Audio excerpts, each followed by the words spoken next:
Hey kids, you trying to get into Segment City? Well, you really shouldn't, because Segment City is a mature podcast, and listener discretion is advised. I'm just trying to look at... I know I'm in an alleyway. I know how I look, but I got some fireworks for you kids. I got snakes and I got sparklers. That's all I got. Oh, don't give me that.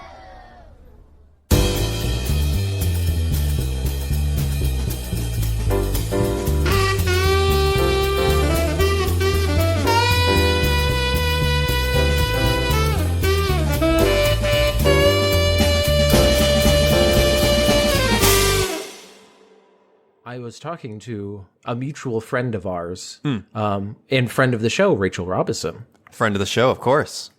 And I know we make a big deal about we're out of the holiday season. We're all holiday season, can't talk about it. But she did pose a great thought. So I'm going to this week, instead of doing a Will stupid thought, we're starting with a Rachel stupid thought. Wow. It's not really going to stupid listen, out. Some Actually, of you fools don't stick around for the end of the podcast, so you're like, who's this Rachel? You should stick around for the end. Shame on you. Stick around for the end of the podcast. Yeah, we always do a segment at the very end. So stay tuned for that. But this isn't a Rachel stupid thought. This is more of a Rachel asks. Sure. And I thought it was an interesting question of what to you constitutes an item that is a stocking stuffer? Well, off the bat, it's got to fit in the stocking. Yes. If it's not fitting in the stocking, get out of here with your, trying to fit a skateboard in the stocking. None of that. All right. You are not fitting a Costco giant teddy bear into that thing, or because it would look like you're terribly trying to either put a sock on it or trying to kidnap it in a bad way. I think there's also an implied price limit. The thing really shouldn't be more than 10 to $15 max. If it's more than that, it's a separate gift. That's just a gift at that point. You know? Yeah. These are good, because I had similar thoughts when asked this, but then I was like, technically you could get a lipstick that is tiny, but it's $500. or someone putting a watch into a stocking. It's that is an item that I'm going to take time to appreciate. A stocking, I almost want to be able to rip through and be like, oh, some candy. Oh, some lip balm. Oh, a candle. Oh, this and that and this and that. And it's each one is thoughtful, but it's mostly about the experience of being bam, bam, bam, bam, bam. I'm getting a bunch of stuff really fast. The quick hits.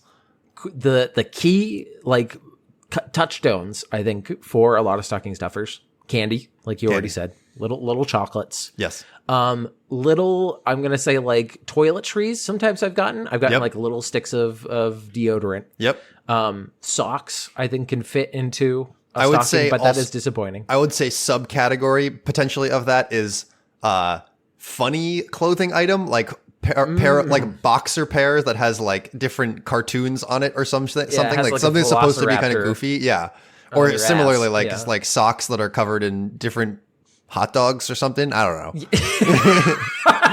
I think I probably have received those socks at some point. Probably. Because I do have you big hot dog guy? Pizza boxer briefs. So at least I have that. Which now that I think about it, I don't know where those are. I think I lost them. Which is not a great... Wait, how do you lose boxers? Where did you take them off and then not recoup those? Homeless man is like, finally, I found the holy grail. I've been wanting boxer briefs for so long. I'll put them in my stocking. These tiny whiteys are really loosey brownies. Look at them. Oh, nasty. Yeah. But I think those are the key. I think it's size and its price. Edible things usually, I would say, find their way into the stocking. Knickknacks. I think knickknacks is a good term for a lot of things. Yeah. But in Segment City, stocking stuffers are what you shoplift and then you put in your socks. That's what we call it in Segment City. Stocking stuffers, the things you stuff in a stocking before you beat somebody's ass, like batteries. You took it even darker. I didn't expect you to go darker with that. I thought it was going to go lighter. Looks like somebody who just has some kind of strange leg disease. Nothing to see here, officer. The biggest calves in the world. Why is your calves so lumpy? Is that the new G.I. Joe in your sock? Is that a stocking in your stockings? Double stocking? That's stocking stuffer of stockings? But my name's Will Kane, and you know what? I put on my stockings one leg at a time, just like everybody else. And I'm Theo Sapakos, and I don't think I qualify. I'm too big to qualify as a stocking stuffer. I think I'm just too big. I wouldn't fit in there. You are cheap enough, though. Yeah, well, yeah. That's true. But this is a podcast in which Theo and I, we dumpster dive our way through the internet and we collect all those good comedy morsels and we put them into segments. We package them up, and I'm just gonna blow past what we already did our Rachel asked for this week. So sure. I'm just gonna jump right into in the news. Ooh, tell me about it. I got a couple. I'm going to subheading this in the news, environmental edition. Okay, nice. Very environmental. This is from NPR. All three of these articles are from NPR. This one is from. Let's just pat ourselves on the back for good, accurate NPR. News reporting from NPR, National Public Radio, supported by listeners like you. Yeah. Wait, that was too loud. I should. Yeah. Thank you. Yeah. This is the title of the article is "A Car-Sized Tumbleweed Made Quite a Scene on a California Highway." That's a big tumbleweed. That's a big guy. You got to see this tumbleweed. Oh my God. It's like the size of an elephant. That's a big guy. That's huge. They started with the easiest observation in the world. A giant tumbleweed, roughly the size of a Volkswagen Beetle, was spotted hurtling its way down a 4-lane road in California this week. Yeah, because it's directly next to the picture. Yeah, directly next to a hatchback. It looked. Yes. Congratulations. They have a banana for scale next to this banana. The Junty Brown bundle of brush. Okay. They're having fun with it. Was captured on video and posted on Tuesday on X, formerly known as Twitter, where it was gathering a number of fans. What the fuck is up with people on the internet that are just like, woo, tumbleweed, who have compared it to a giant hairball, belly lint gone wild, and the critters from the eponymously named 1986 sci-fi horror movie Critters. It's a little real life Katamari Damacy happening here. You're gonna roll up, gonna scoop up that car, gonna roll up some people, gonna scoop them up, gonna keep adding to the ball, keep growing it and growing it. There's just a person in there. Like, help me. The poster of the video offered no information about the bouncing plant carcass other than to say it was, quote, the mother of all tumbleweeds. But I did learn something from this article because I don't know anything about tumbleweeds. I figured out. Mm-hmm. Did you know that tumbleweeds are just like a dried up plant that it just breaks off from the root and it just tumbles for distributing seeds? Yeah, it's an actual like plant that this is its reproductive strategy. This is the thing it does. What a fucking wild. Yeah, pretty crazy. Evolution's wild. Nature's crazy.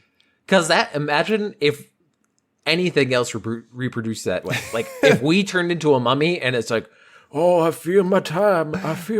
Break my legs, please. Wind, take me away. Just tumbling a corpse. Yeah. If it was any mammal, it would be disgusting. We would not be happy with that. Bodies running around and being blown all over the place. Spraying our seeds. Nasty. I don't like that. But they go into, that's just kind of the main thing of the article, but they also cite other, like catastrophes based on tumbleweeds. Catastrophes? So we'll maybe get into, these as other articles, but they cite in 2020, a swarm of tumbleweeds took over a stretch of Washington State highway that piled up to 30 feet high in some places. Oh my God. Cars and trucks were trapped for hours. Authorities dubbed it Tumblegeddon. A couple Come of on years down later, to Sky Zone for Tumblegeddon. We're going to bounce you right out of your socks. Tumblegeddon would be a great name for one of those trampoline places. A couple of years later, about 100 homes in Victorville, California, were seemingly swallowed up by thousands of prickly tumbleweeds that were strewn about by 50 miles per hour winds. It looked like a war of tumbleweeds, like we're being invaded. Victor, resident like Brian we're Bagwell. being invaded? They're coming for our jobs. But apparently this happens a lot. Tumbleweeds are just a fucking menace. Yeah, because tumbleweeds predate roads and mass transit. You're just like, back in the day, wagons figured it out. But then cars, what are they going to do? Self-driving cars? Do they have an entire thing for tumbleweeds going around those tumbleweeds? I don't think so. I don't think so. You need a cow catcher, a modern day cow catcher for your tumbleweed. And then bonus, you can mod it so it flings it into the lane next to you and distracts the guy next to you. You get to pass him. We're going full Mario Kart where that's this is good. The banana. You can blind to the person next to you. Wonderful. This is another article from May 29th, 2023. A fluorescent green Venice canal is beguiling residents. Police are on the case. They dropped some glow sticks in there? What's going on? This is, it is literally glow stick green. I'm sending you a picture of it too. Is it time for the new Ghostbusters movie yet? Oh, no. That's a lot of Nickelodeon slime. Kids' Choice Awards taking place in Venice 2023. If the slime from Ghostbusters 2 was green instead of the weird purple pink, I think it was, then absolutely this would be. I like it because there's a man in the photo who is dangling his legs towards the water as if he's quite relaxed. He's quite relaxed for what color this water is. It is neon green. Yeah. Something's in the water of Italy's famed Grand Canal in Venice. Venetians woke up to a mysterious patch of fluorescent green in the central waterway on Sunday. The verdant stretched, hugged an embankment near the Rialto Bridge and appeared to spread as the day went on, based on images posted on social media. So they're working to figure out what happened. I don't know what happened. Okay, we had a lot of toxic sludge from the pizza factory, and we don't know what happened. Okay, City Councilman Andrea Pagero blamed climate activists, CNN reported, who have been targeting Italian cultural sites in recent months. The group Ultima Generazione which has poured charcoal into fountains in Rome at least 3 times since April in protest, told the network that the green coloring wasn't us. This one wasn't us. One was us. It hey, wasn't us. Come on, it's not us. Come on. You think, hey, we love the environment, and this green goop, that looks bad for environment. So it couldn't be bad. It couldn't be us. I do have a follow-up to this, because I was going to end this with, we'll figure out more information. And then I was like, no, they probably have more information by now. It's happened far enough ago, yeah. Testing showed the presence of fluorescein, an environmentally harmless dye that can be used to locate blood at crime scenes and diagnose eye injuries. You imagine they dump it into the river and it just starts glowing like red. It's like, it's full of blood. It's full of blood. They say it's not dangerous, but could cause rare problems for individuals. They do also say, they said that it only takes a tiny amount, the quantity of dye, at least 2 pounds of the dye. They threw 2 pounds of dye in this fucking doesn't feel like that canal. much. Yeah. The usual amount is just a small spoonful, per the BBC's Laura Gozzi. So apparently they just have big bags. They're just like dumping it in and making Jello a canal. I like that they specifically mentioned that in large quantities it can cause some problems for people. Because if you're interacting with the Venetian canal water at all, you're going to have a problem. That is not clean water. Do not drink it. Do not go in it. If anything, it cleared up the water. Right. Anything. Everyone's like, well, this is clearly bad. We should stop dumping for the day. But I do like them being like, normally you only need a few, a canal like this, you only need a few spoonfuls. And they're dumping all this. How wasteful. How wasteful. So stupid. But I did save my favorite article for last. All right. This is from September 12th, 2023. Cascades of red wine flood a city's streets in Portugal after huge tanks rupture. Yes, the wine reserves. Let them flow. Let the wine flow. And I'm sending you a picture of this as well because it is. Oh my God. It's legitimately like flowing down the street like. Oh my God. It's like kind of ominous. It is like the purpley red of wine. And like there's a car in the road that's sort of like being a little, its tires are being submerged a little bit. It's a lot of wine. That's a lot of wine. It's a lot. If you're standing here, it could probably maybe like, get up to your knees. I would say like, yeah, shins. It's shin level. Yeah, your shoes are. If you have white shoes on, you're done. They're not white shoes anymore. You got to play that off like they were always burgundy at that point. Oh yeah, these are the burgundy colorway. This is rare, limited release. They only release this in Portugal once a decade when they burst the dams. What about the bottoms of your pure white short shorts? Well, it's a new stylistic choice. Fashion to make it look like blood spatter. There is so much surplus red wine in Portugal, it's flooding the streets. I love when they start with a pun like that. Just good. Like, fucking get these Portuguese. There's one way of deciphering the incredible scene that unfolded in São Lourenço de Barro. I'm terrible at these names. São Lourenço de Barro, a small town where millions of liters of wine recently overwhelmed the roads. The roughly 2.2 million liters of wine. That's a lot of liters. Which is over 500,000 gallons. Poured out of 2 burst tanks at Distilleria Liveira. Wait, 2 burst tanks? Meaning each one had 1.1 million...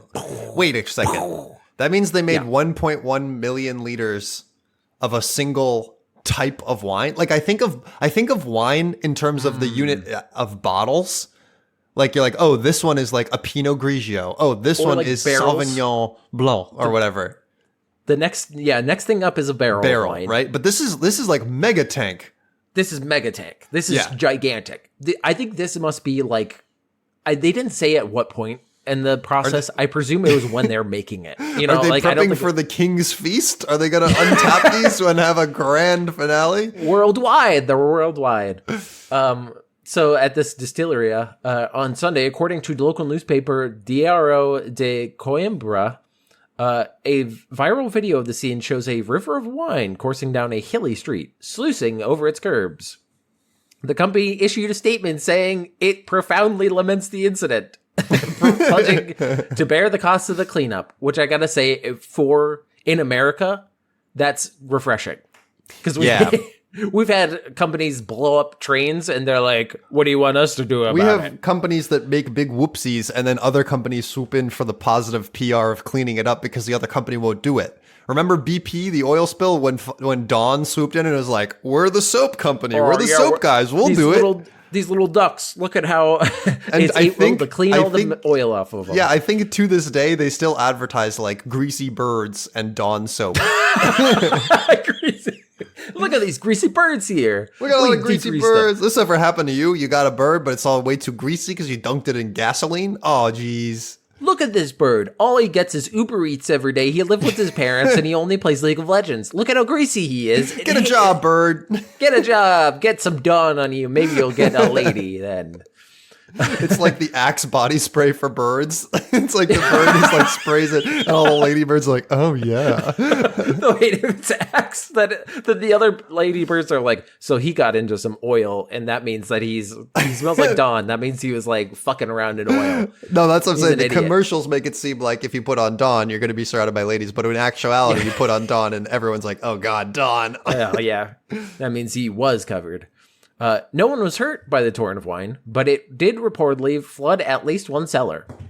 Local official, which I gotta say, if you're coming home, if you're a Portuguese man and you're coming home and you're just like, what happened? Like, oh, why is this so red in here? Local officials are now working to repair the damage done and also to prevent the alcoholic liquid from affecting local farms, vineyards, and water supplies. The large amount of wine was being stored in the distillery through the government's crisis distillation program, which aims to use incentive funds to remove a glut of wine from the market pipeline before this year's harvest. It was slated to be converted into alcohol. So yeah, they're helping the economy, but it made it sound like they were like, it made it sound like the in America we have a massive military. Because that's our doomsday prep. We imagine a future in which we'll need to deploy across the world. In Portugal, they imagine a doomsday scenario in which all of the wine is gone. And that's their doomsday. And this is the part of the article where they throw shade at Portugal a little bit. Mm-hmm. Portugal has the world's highest wine consumption rate per capita. That's not shade, that's living. Bunch of winos. L-I-V-I-N. That's living. If it wasn't, here's the thing. If it wasn't classy wine, if it was, I'm going to go back to my Irish roots and say, like, if a big thing of Guinness exploded, and they're just like, we were storing all the Guinness because we were afraid we wouldn't have any, then everyone would make fun of them. Absolutely. You think all the Portuguese people are like, hey man, sluice me up, baby. Sluice it into my cellar, The please. sluice is loose. But these are difficult times for wine producers across Europe. Portugal's wine consumption is in a free fall, down 34%. Wow. The European Union said this summer, citing inflation and other pressures. Large countries such as France and Germany are also seeing double-digit declines. And you know inflation's bad when Europeans are not fucking guzzling wine. That's when you know it really hit their pocketbooks. I will say that the sticker shock of going to any European country and seeing that a bottle of wine is literally €2. I have a hard time imagining how much that price could have possibly gone up. Is it up to €3? Like, God forbid. Like, I think I'm more likely because they don't information like that. It's very open ended. You could draw a lot of conclusions based on that because it's like maybe they're still drinking a lot of wine, but it's a little bit less. It's a little bit less. they like stored a bunch, or they're making their own. Like, there's a lot of different things it could be. But I do like your thing of just like €3. Fuck that shit. You're like, drinking wine in this economy? Can't do it. This is too expensive. I'm gonna be breaking the bank. But it's like, and then they're like, husband or wife is just like, thank God for inflation. We can afford to feed the children this week. What about bread? What about bread? It's not what it's Wine not beer has yet. calories That's free too. beer. Come on. It's just grapes. You kids love grapes. Oh, but this tastes nasty. You'll get used to it. I have. But anyway, that was just some fun environmental stories that I kind of were funny. I don't know. And I'm going to say low impact. And that's what makes me happiest. That nobody got hurt. All these things seem to be in relatively benign. Yes. You get some hopefully flashy news story. Well, you're about to be negatively affected, and I can't promise that you're going to walk away unscathed. But I will say, I feel like I've been personally waiting for this moment for a long time, and it's incredible that it's finally happened. This article is coming to us from prnewswire.com. Doritos and Empirical launch first ever nacho cheese spirit. Thank you. We've done it. Yeah, baby. Oh, no, hold up. Time out. So I'm going to say I'm not going to... This isn't ghost spirits, right? This is wines. This is alcohol. This is alcohol. Because both are equally insane to me. To say we're having nacho cheese ghosts is the same level of we're going to have nacho cheese vodka. All right, this one comes to us from, I like they always put the location, Plano, Texas on December 12th. Like it's Indiana Jones, like the dots are going to Plano, Texas. Doritos today unveiled a collaboration with the global flavor innovator Empirical. Empirical cross Doritos Nacho Cheese Spirit. This limited time release offers a multi-sensorial, delicious beverage experience that smells and tastes just like the real thing, bringing the iconic flavor of Doritos Nacho Cheese chips into the spirits aisle. I can't even think about how bad that would be. That's because you sent me a picture. This is the press release image. The best part about the press release image is, you have a cocktail and usually you take an orange slice and you put it along on the side of the rim as a garnish. This one just has a whole Dorito chip stuck onto the side of the glass. I don't know how you would physically manage that. You can't. I immediately was trying to that too. You imagine the bartender at the bar like, come on. He's like, come on, just forces it. He gets it finally, like, I'm able to like kind of jostle it a little bit, like do, and then it goes like immediately cracks. God damn it! Quote. Also, that's I don't like the color of it. It's slightly orange. It looks like somebody watered down a White Russian. I'm gonna describe the color in the glass. We got a quote here, Will. Quote, Doritos is all about disrupting culture and bringing our fans unexpected, bold experiences, said Tina Mahal, Senior Vice President of Marketing for Frito-Lay North America. We're always pushing for our fans to try new things, so we figure it's time we disrupt the spirits category by offering our iconic nacho cheese flavor in a bottle. I hate this so much. This is also that they're using the PR talk for, this is the most, I think, telling of the best example of PR talk versus what they're talking about, because they're like, we here at Doritos, we are innovators. We are helping the world to change the world one chip at a time. So that's why we made some nasty ass cheese vodka for you all to guzzle down, so you get drunk enough that you don't notice that it's terrible. Listen, 15 years ago, we had a brainstorming session where we said, no bad ideas. All right. We put them all on a board, every single one. We ranked them in terms of how much we wanted to do them. And turns out we got to the bottom of the list, and this was it. And we had to do it. We said we'd do everything on the list. We've tried partnering with Taco Bell. We've tried making a gelato. But no, we have to do this. This is what needs to happen now. Speaking of end of the list, could you imagine showing up at a party, brought your own BYOB. BYB. You brought your Empirical. own thing. You take you somehow got the chip on the edge. Yep. And you're walking around, you're talking to people. People are like, "Hey, what do you got there? Why does it smell cheesy?" And you go, "Oh, no problem." And then you take the chip off and you dunk it in like it's cookies into, and you go, it's. I don't like the crunch. I think that would be my last joke. I think that there's no way I could show my face in public after that. I think I would just like go into the ocean. Yeah, that'd be it. Do you think that bars that are serving using this, instead of doing a salt rim, they're doing a Dorito rim? Like they're like, "Oh, would you like a Dorito rim?" You're like, what? What was that? Excuse me? What now? What bar are you going to? Is it in the stall of a bar? Like in a bathroom stall? The partnership marks a first-of-a-kind innovation for both brands that brings fans a truly new experience. To create the flavor, the many flavor layers of the Doritos Nacho Cheese are extracted through Empirical's innovative production process, using real Doritos chips and retaining their essence through vacuum distillation. Unlike traditional distillation methods, vacuum distillation operates at lower temperatures, preserving the full spectrum of the flavors derived from Doritos. Why are they talking about this like it's a filet mignon? It is a Dorito. The bowl, like it is not. It's as subtle as a sledgehammer. They're acting as if they didn't just take their spice mix that they rub on the chips and bring it over and stir it into some whiskey and call it a day. The strange like ship of Theseus that's almost going on of creating a processed chip that has none, like is already barely retaining any of its core components, because like it's a tortilla chip. I don't think it has corn necessarily. Maybe it does, but then turning that into alcohol is just like, and then you take that alcohol and you turn it into gummy bears, and then you take that and you turn it into like what at what point do we just, and then you make that into a Dorito chip, and then it goes full circle. We're back. Here's another quote. Empirical is an uncategorized spirits company, so it allows us the freedom to experiment with really interesting flavors and not have to be stuck in a gin box or tequila box or a whiskey box, says Lars Williams, the chef/distiller and CEO of Empirical.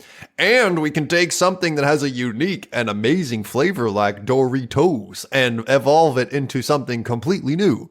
The limited edition bottles of Empirical X Doritos Nacho Cheese Spirit will be available next month for a suggested retail price of $65 online and in select New York and California markets. Are you fucking Pre-orders begin on December 13th, and let's see if they're sold out. Let's do a little quick through action here. For all the Europeans, that this is what our prices are. When we're joking about your low wine prices, this is what we have to deal with. $60-something for $65. This motherfucker, by the way, being like, we are not beholden to the laws of man or God. We are allowed to innovate in any way possible. What if this causes government officials to finally embrace regulation? Of like, this is the last straw. This is the straw that breaks the camel's back. And they're like, fine, all right, we've had enough. The party is over officially. Too much. Yeah, it's too much. It's too free of a market. We have a couple of suggested cocktail recipes here. We've got 3. We've got the double triangle margarita with Doritos Nacho Cheese Spirit, Blanco Tequila, fresh lime juice, agave syrup. That sounds... I mean, it's lime juice and cheese. Have fun. They've got a thing called the Mary Mary, which is their spirit plus tequila, tomato juice, lemon juice, Worcestershire sauce, celery. It's a Bloody Mary, but they called it a Mary Mary. I could see that slightly working just because it's more savory. Because it tastes like a pizza. Because you took a tomato thing and you stirred in cheese to it. It tastes like a bowl of. It tastes like a glass full of spaghetti with Parmesan. Are you happy with that? You happy with yourself? The moment you said that, I was like, "That's absolutely going to be pizza flavored." There's no way it's not pizza flavored. Oh man! And then they got the Doritos Bangarang, which is their cocktail. They're a spirit plus smoked sea salt plus grapefruit plus Pepsi. I don't know about that. Yeah, I don't know about that one. That's a lot. That's a big. Doesn't sound good. Grapefruit, the tartest, most sour with cheese, and I don't like that. I'm just gonna put my foot down and say, I don't like that. I don't like that. Well, thanks for sticking with me, even though you don't like that. I hope our next segment you like a little bit more. Well, I mean, I haven't necessarily visited our next segment. But I've heard a lot about it. Oh? Because this is Conspiracy Query. Oh, we're back, baby. It's been a while. Yeah. We're back. It's been a minute. For people who do not know, because like Theo said, it has been a while because of the current state of conspiracy. It has been a kind of a bummer. It's been a bummer investigate yes. a lot of these things. It's getting a little... Because like old conspiracy theories like... I'm gonna classify it as relatively benign. Yeah. Probably not because faking the moon landing. If they go out and harass the people who like NASA scientists, that's not benign. But the base thought is harmless. Like it's right. But like a lot of conspiracy theories today are not that way. But I did stumble upon one that made me go, huh. And then I started going into more research, and I was like, this is a full conspiracy query. Okay. What do you know about Mount Rushmore, my friend? Oh, yeah, this has got to have a lot of conspiracies. Come on. How have I not thought about this before? Mount Rushmore. I'm going to go into a quick overview of the history of Mount Rushmore before we get into the actual conspiracy query. So this is a little bit Wikipedia-storian, and this is from National Geographic. And very tellingly, the title of the article is The Heartbreaking Controversial History of Mount Rushmore. Okay. The main controversy, built on sacred Native American land and sculpted by a man with ties to the Ku Klux Klan, Woof. Mount Rushmore National Memorial was fraught with controversy even before it was completed 79 years ago on October 31st, 1941. Mount Rushmore pays patriotic tribute to 4 United States presidents, George Washington, Thomas Jefferson, Theodore Roosevelt, and Abraham Lincoln, with 60-foot-tall faces carved into a mountainside in the Black Hills of South Dakota. Over the years, the monument has been drawn protests over its location on indigenous land, and a Hollywood controversy over an Alfred Hitchcock movie partially filmed on the site. So let's get into the main, I think, crux of this is the stolen land angle of before it became known as Mount Rushmore, which I'm going to add in a little, I don't think they have this in the article. It's called Mount Rushmore literally because an attorney or something came out west to found a tin mine, and they're like, we'll name this after you. That's all it took? Literally, that's all it took. Like, his last name was Rushmore. But the Lakota called this granite formation Tunkasila Sakpe Paha. Sorry, that's okay. That's honest best effort. Yeah, or Six Grandfathers Mountain. It was a place for prayer and devotion for the native people of the Great Plains, explains Donovan Sprague, head of the history department at Sheridan College in Wyoming and a member of the Cheyenne River Sioux tribe. The mountain's location in the Black Hills was also significant. Quote, "It's the center of the universe for our people," Sprague says. For Lakota, Cheyenne. I Cheyenne? feel like I'm Cheyenne. Cheyenne is probably Cheyenne. That's and Arapaho. So mildly important. Yes, that's what they're saying. Huge, hugely important. Yes, not even only spiritually important. It was also where tribes gathered food and plants and used it in building medicine. In the late 1800s, Euro-American settlers began pushing into the Black Hills, igniting a war with the indigenous population. The U.S. government signed the Treaty of Fort Laramie in 1868, giving the Lakota exclusive use of the Black Hills. Within a decade, however, this is like American History 101. Yep. This is I think this is also how indicative of Mount Everest is to the American experience. Even this backstory is so fucking American. You mean Mount Rushmore? Mount Rushmore. What did I say? Yeah. But it was pushed into because gold was discovered in the region. Mm-hmm. And in 1877, the U.S. broke the treaty and took over the land, which is the story of literally every treaty we have with Native Americans. What happened with the Black Hills is so clearly theft in relation to the U.S. own laws, says Christine Gish-Hill, a professor of anthropology at Iowa State University who has investigated the meaning of Mount Rushmore for Native Americans. And then, of course, they wanted to make this a tourist attraction because it's in South Dakota. And for people not in the U.S., South Dakota has nothing else that I've heard of. So yeah. It is not necessarily a wonderful place.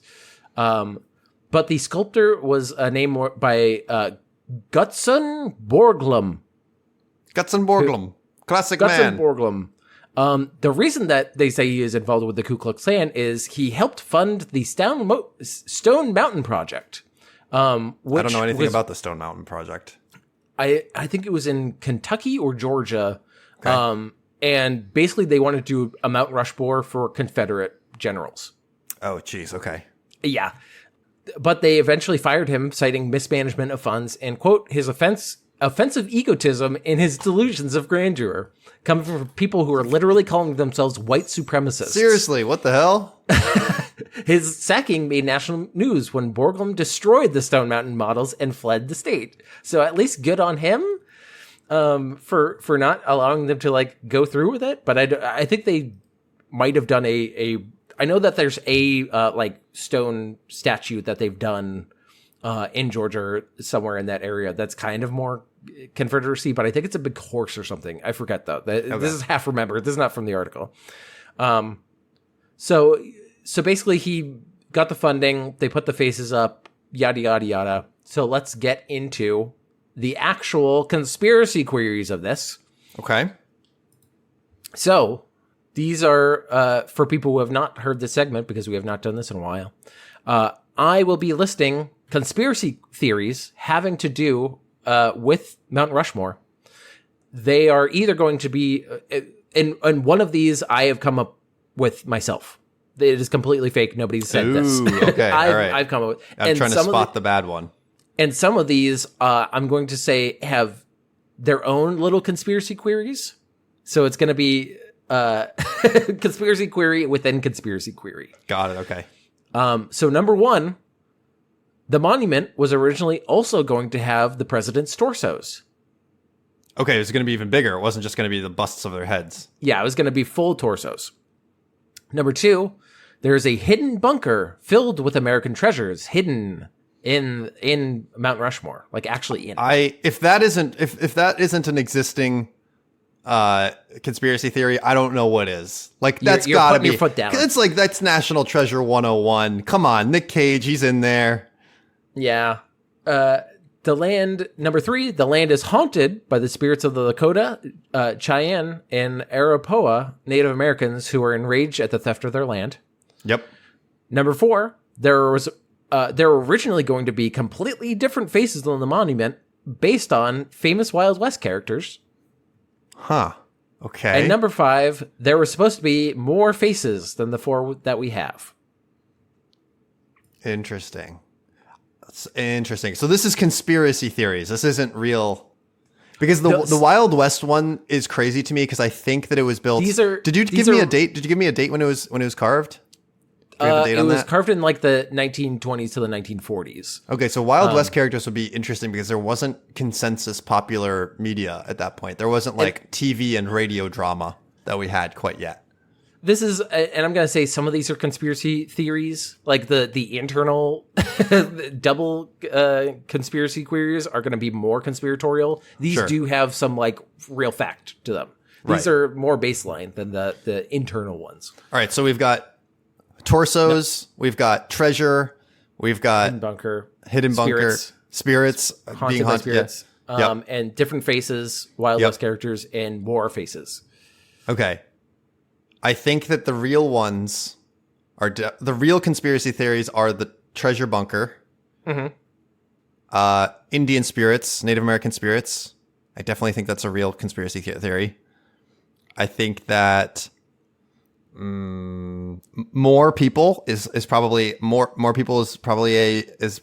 conspiracy theory. I'm leaning either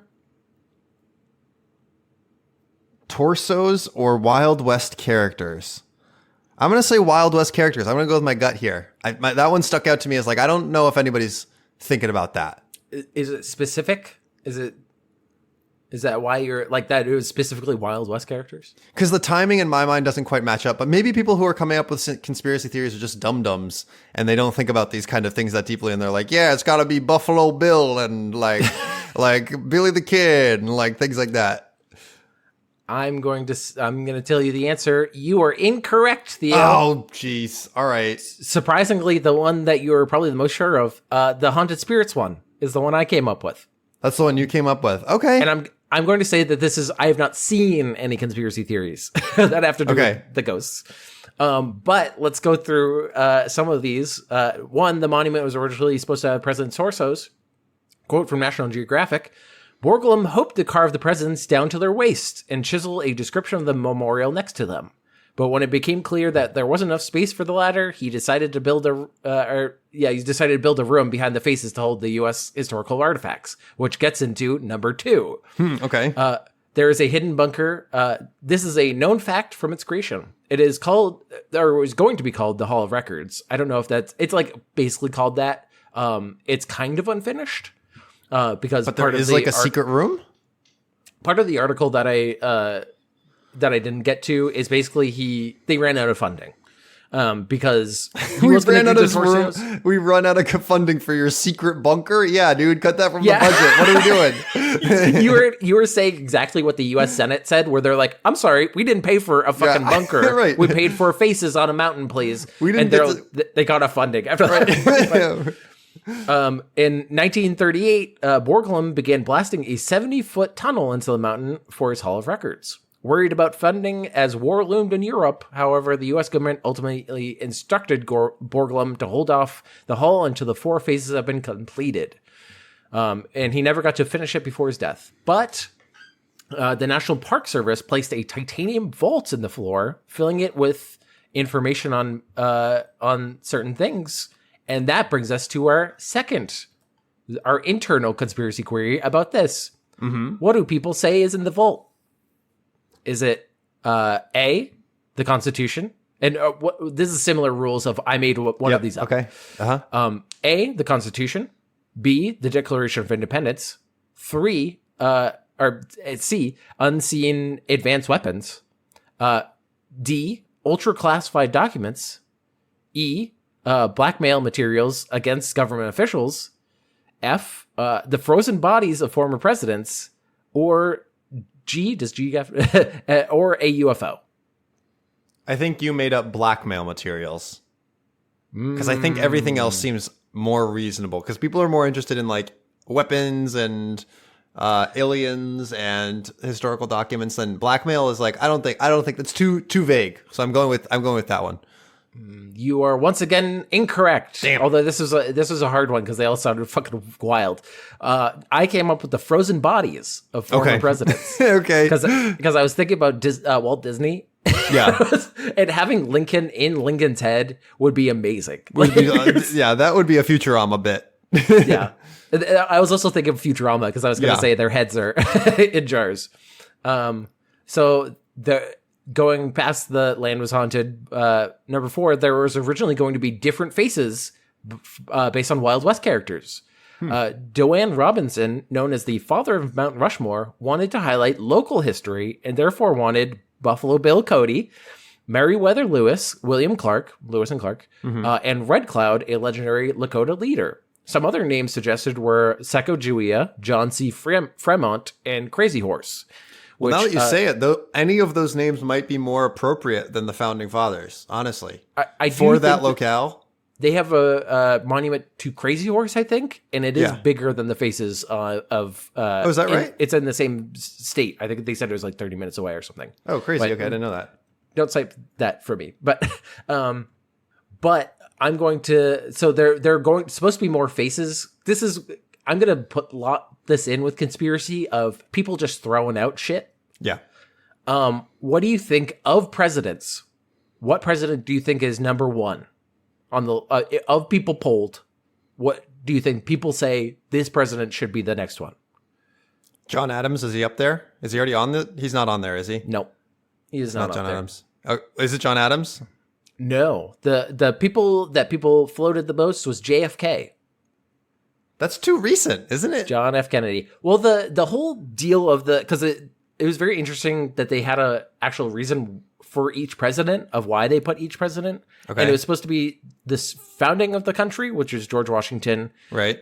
The expansion of the country, which is Thomas Jefferson, because he did the Louisiana Purchase. Yep. The preservation of the country, which is Lincoln. Theodore Roosevelt. Oh, and then okay. also kind of Lincoln, of like he did anything to hold on to the Union and cause it to... The official 5th one that they actually brought to like Congress to get it signed off on was Susan B. Anthony. Oh, okay.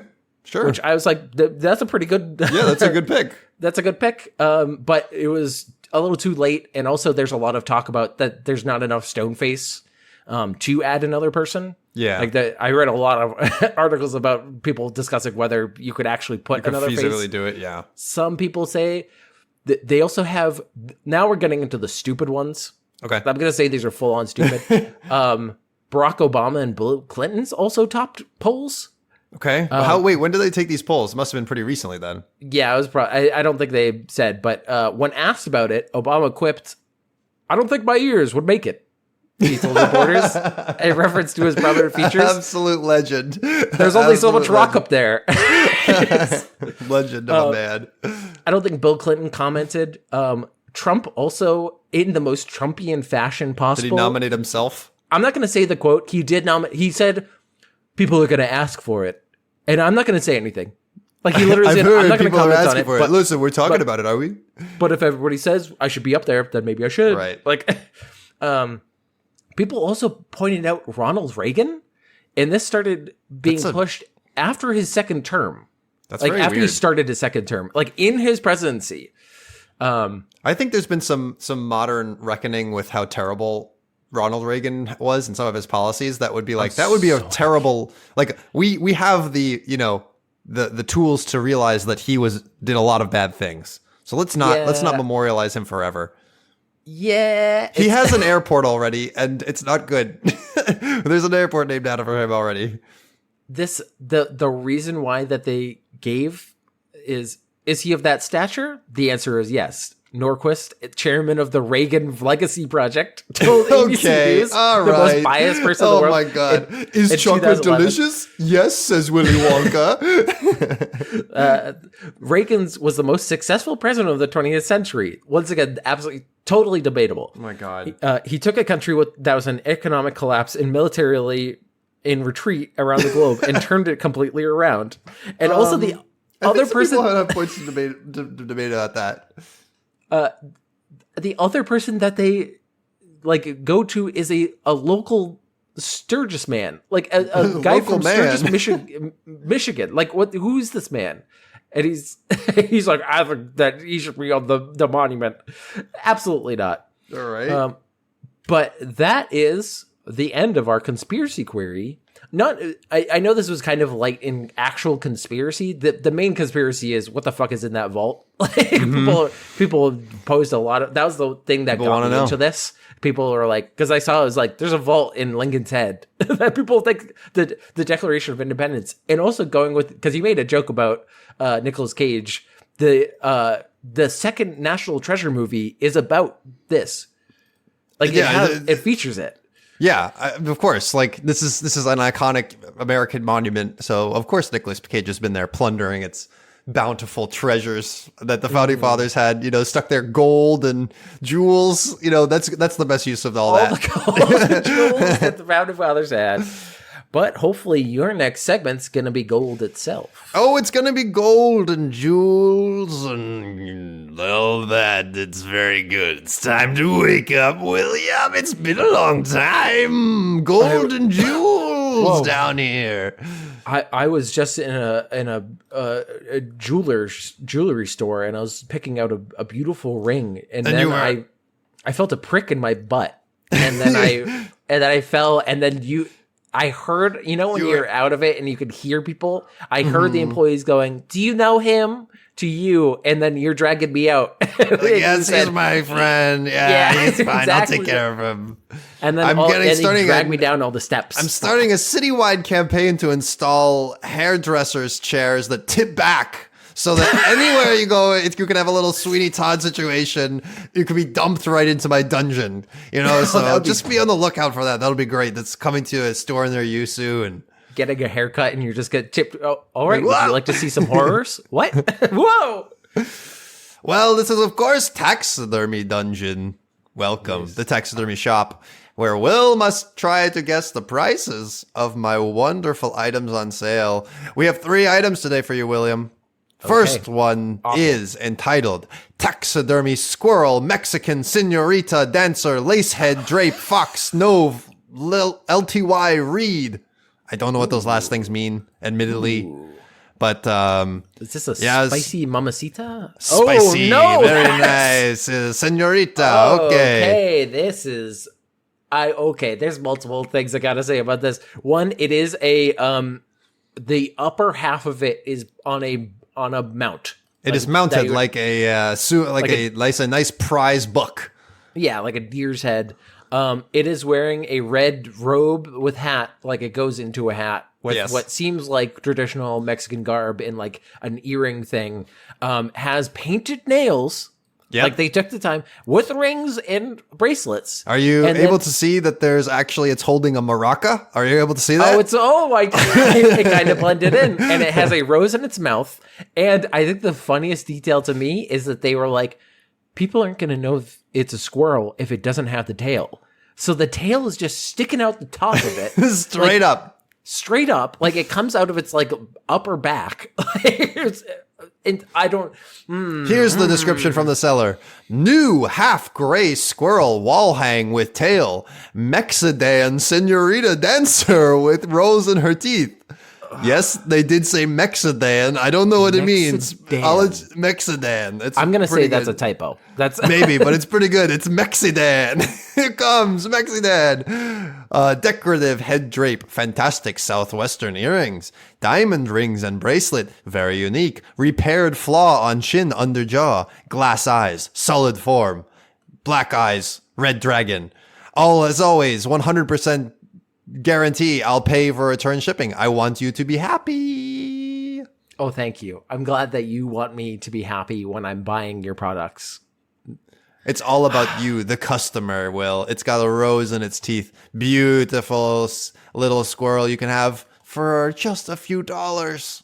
I do love that. Did it end with saying refunds?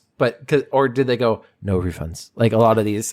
They say, guarantee I'll pay for return shipping. 100% happiness guarantee. I think that's rare for these, because I do think that they kind of go, you get this carcass, it's now yours. No returns. So, are we going to get into the pricing? Do we got to talk about the price? Well, we always have to talk about price. This is, of course, this includes an or best offer, which is very kind of them. Free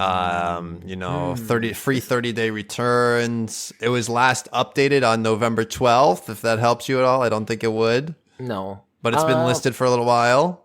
Oh, this is a tough one because I got to say it's because we've commented in the past, the smaller the animal, usually the lower the price. It's true. But they added a lot of decoration.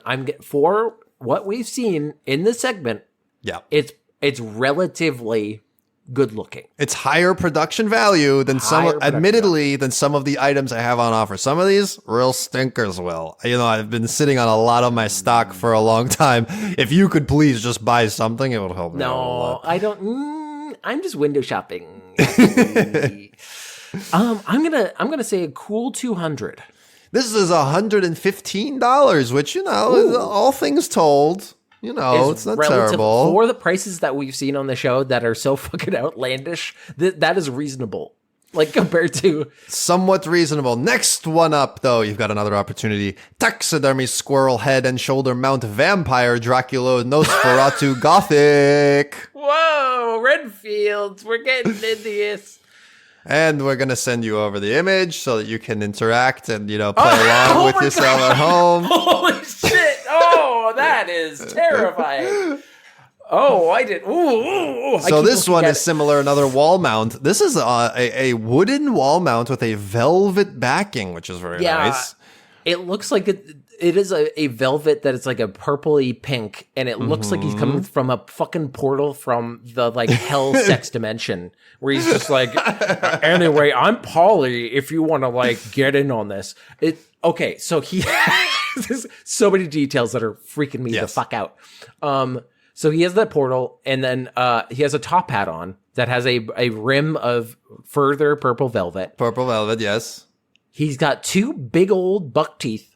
Fang buck teeth. Fang vampire teeth. It is supposed to be a squirrel. I'm now realizing why they put the tail. It looks like a gopher. It does look like a gopher because he doesn't have the tail, right? He has a doily thing around his neck that's like black. With a gold chain that goes around and secures it. Very nice quality. Nothing else except for one, the hands are all fucked up.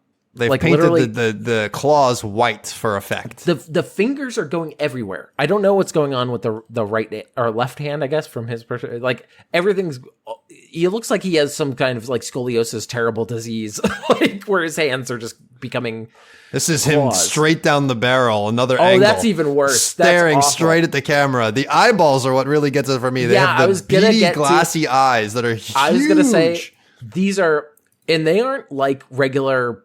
What you would expect, where it's black, it's completely black. It is human ass eyes where it has the white and then it's green. It's a green big dot. It doesn't even have pupils. And it is fucking-gantic. And they like to open up the eye socket. You could see it has a weird rim around it. And I think they just shoved it in. And it's terrifying. Are you ready for a description from the seller? Oh, please do. Taxidermy Squirrel Head and Shoulder Mount Vampire Dracula Nosferatu Gothic Victorian Funny Taxidermy Oddities Count Squirrelok Cruelty Free. Count Squirrelok? Available now. This cute little blood-sucking squirrel named Count Squirrelok. He is posed and styled in a manner reminiscent of Count Orlok from the old movie Nosferatu. He is extremely menacing. Such a deep cut, because they were I'm glad they put that in there. That's a little deep for me. I don't know. Yeah. Not that deep in that subculture. There was somebody who absolutely had a notebook full of, they had Dracula at the top, and then they had Squirrel. And then they had the question mark, and they had the circle around it, drawing lines. Squirrel? It doesn't work. This squirrel, unfortunately, met his end right in front of my house. Apparently, he dove headfirst from a power line with an acorn still clenched in his mouth. Oh, no. That's so sad. This is a comical and sad event at the same, so I decided to honor him in an equally amazing pose and outfit by first cutting him in half, lady. Yeah. I was going to say, would you like to be honored by being cut in half and then posed like a sick mannequin? The squirrel is head and shoulders mount with its two front arms. The fangs are a single tooth from a raccoon, an eye of newt, a wing of bat. The eyes are glass and handmade by me. The hat is 3D printed and the collar was constructed by materials by me. He is mounted on a vintage oval frame which is plastic but painted to look like dark wood. The frame is lined with a deep pink magenta fabric. The piece is 8.5 by 7 by 6 inches. Okay. And it's time. I gotta say, is there more value that it is a raccoon's tooth, or does that? Because that made me more off-put by it. But What were you hoping it would be? It'd just be fake. It would just be plastic. Whatever. Because like in the taxidermy world, I don't think you'll have this insight. But to our listeners who are in the taxidermy world, send a email to segmentcitypodcast@gmail.com if having items from other animals increases the value. Like having a like if it's genuine teeth. If it's a polymorphic sort of multi-animal experience, is that more valuable? More value if it has the organic parts. I'm going to say this seller seems kind of full of himself. I think they have a little bit of a, so I'm going to say it's more expensive from the last one, but I'm going to say this is $175. This one's $315. Are you fucking kidding me? That is literally $200 more than the last one, and I like the last one so much more. All right, one last one for you today that's truly going to never leave my mind's eye for the rest of my days. It's a truly a gem. Don't say It's that. entitled Rusty Year 2000 3-foot boy in tuxedo doll with taxidermy rabbit head. No. For your viewing pleasure. Oh, no. Oh, he looks like a cartoon character. He even has cartoon proportions. What is this? Will, please explain to our listeners who at home have to suffer through this. Christ. Ugh. Okay, so this is we have had these before, where it is a animal's head on top of a porcelain doll. The other ones have been like baby doll, like Victorian dresses, mostly. This one, it is more in proportion. Like the head is proportional to the body, but the body itself is cartoon proportions.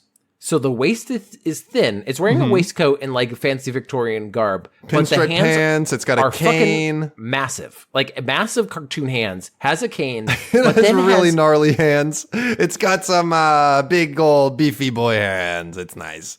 And then this rabbit's head, it looks, I don't know if it's looks mad, if it looks content, if it looks like it's scowling, if it's just like I can't tell, because also it looks like they colored it a lot because it's a gray rabbit head, just kind of in a weird, its mouth isn't open, it's not like it's just kind of the eyes are blue, like and frosty blue, and the ears are pink.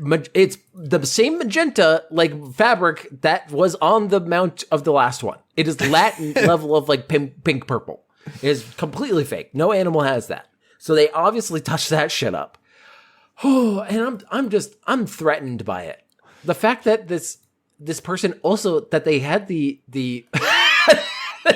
I just noticed like this now, that they had the thought process of, well, I wanted a background that's kind of, not going to get in the way, but also ironing this sheet that they have out of the question. Yeah, it is. You could see the fold lines of this like white sheet in the background where they're just like, yeah, I'm not gonna do that extra effort for this bullshit. Here's the item description from the seller. Rusty please. Year 2000 3-foot boy in tuxedo doll with taxidermy rabbit head, upcycled oddities doll, real giant rabbit, dapper gentleman doll. Giant rabbit? This is a Rusty doll with a copyright from the year 2000. It is 3.3 feet tall with a rabbit's head. I removed the doll's original head and replaced it with this gorgeous, gigantic rabbit. This head was mounted using traditional taxidermy mounting practices and is not freeze-dried or mummified. Its eyes are made of glass and are also handmade by me. The craftsmanship on this doll is the best I've ever seen. Its clothes are hand-stitched. Every detail is finely crafted and bespoke. Apparently, the doll alone sells for $450 to $550.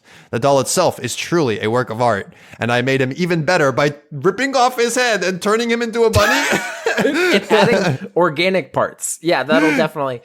He comes with a detachable walking cane, which is made from real wood and is decked out with ornate metal embellishments. He comes complete with a personalized stand, so he stands upright. I added Velcro to the shoes and stand for added stability. The doll is huge and heavy, and there will therefore be expensive to ship. The rabbit was raised on the farm in North Carolina and lived happily free range until it was consumed by humans. Have fun with that. We decapitated this motherfucker and we consumed his body and then mounted his head in a parody of ourselves. And now we'll sell it for profit? Yes, yeah, and for sure. Soaking in our own egotism, we're going to put his head onto a human body. Yes. I looked up Rusty dolls. These are some fancy-ass dolls. They didn't mention the eyes, did they? I didn't hear... They said they had glass eyes, but they didn't quite mention the color of them. Because I think they must have taken the doll's eyes, because I'm going to send you an image of one of the dolls close up, and the eyes are fucking terrifying. They are beautiful dolls, but this one in particular is... Okay, that's some nightmare stuff. All right, cool. Yeah, that's probably ripped straight out and just stuffed right in the rabbit's eye sockets, because, there's no space for delicacy for being delicate around here, it's just... It's all business. By the way. 3.3 feet tall. Well, it's pretty. I'm sending you an image of it. Oh, that didn't work. Yeah, it is. I see an image of it, and it is definitely huge. The base dolls are fucking huge. Okay, this is so.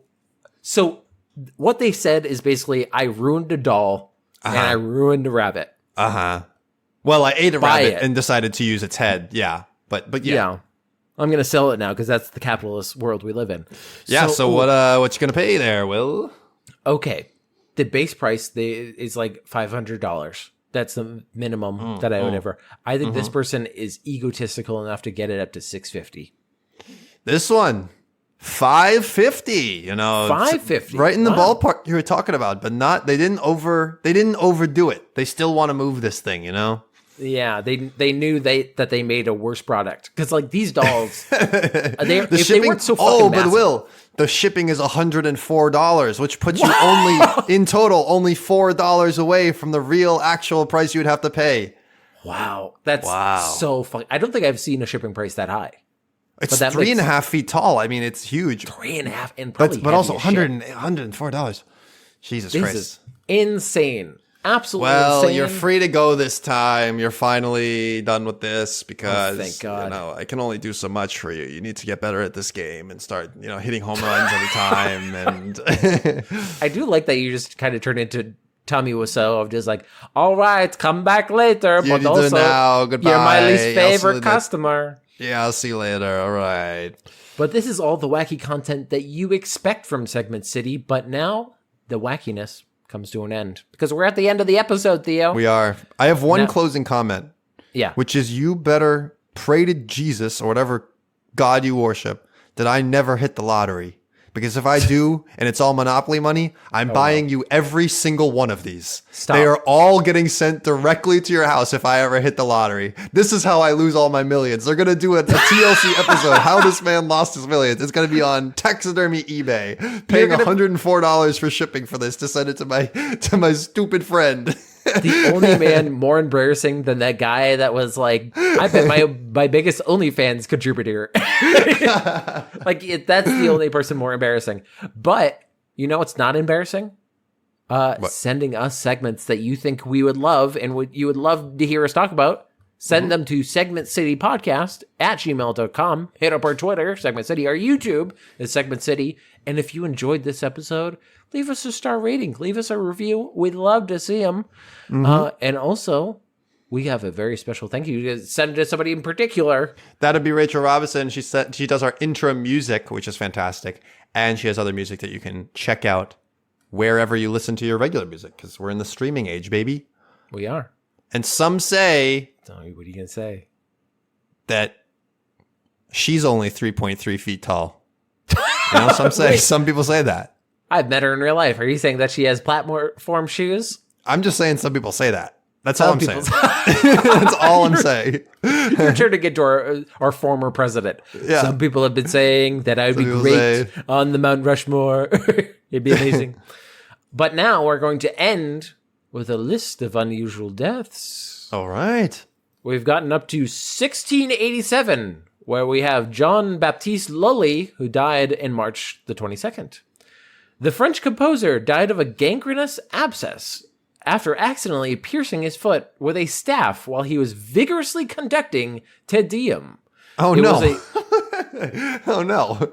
It was customary at the time to conduct by banging a staff on the floor.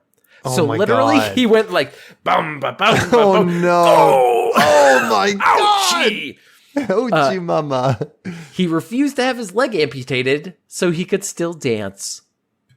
But now he can't dance. He's tap dancing in his fucking casket, though. Oh, my God. Imagine, when I'm reading that, I did have the thought of like, because one of my fears is dying for a stupid reason. Like just something like dying from stupidity, and this seems like it's the legitimate life fear. Yeah, that's not great. All of these are like, unusual deaths, aka stupid deaths. Don't go out this way. Some of them are bad, but this one especially is he's like, but I can't do the square dance anymore. Like, what I can't do that medieval palm to palm thing we do. I love that. Yeah, it's 1687. What is he doing? Come on, dude. But he's banging a fucking... How heavy is this staff? Why does the this staff perfect walking stick? You ever, as a kid, you were hiking, you'd find the perfect walking stick. Good and times. then your parents make you get rid of it? At the end of the hike. I mean, what are you going to do? Bring it home? This is the last thought of the podcast. Mm-hmm. There was there's a type of like reed kind of thing that looks like bamboo a little bit, but it's not bamboo. Mm-hmm. That would show up in my neighborhood. Mm-hmm. And boy, oh boy, I would get that motherfucker. I would get those, and I had so many sword fights with like little hollow tubes. Yeah. And then because they look like the blow dart tubes. Like I'd also do that where I like you try to just make the noise to. Yeah. But those are the fights I would have. But that wouldn't pierce your foot. This is a fucking heavy ass conductor's staff. And well, waddle on back here for the next one. Waddle on back. Waddle on. You come back. Listen, you come back now. You'll hear. You all come right. back. Oh, you come on back now. You'll hear. You fat piggies, waddle on back. Come for on your back, next Piggly slap. Wigglies. Come on back now. You hear. Come back for your slap next time.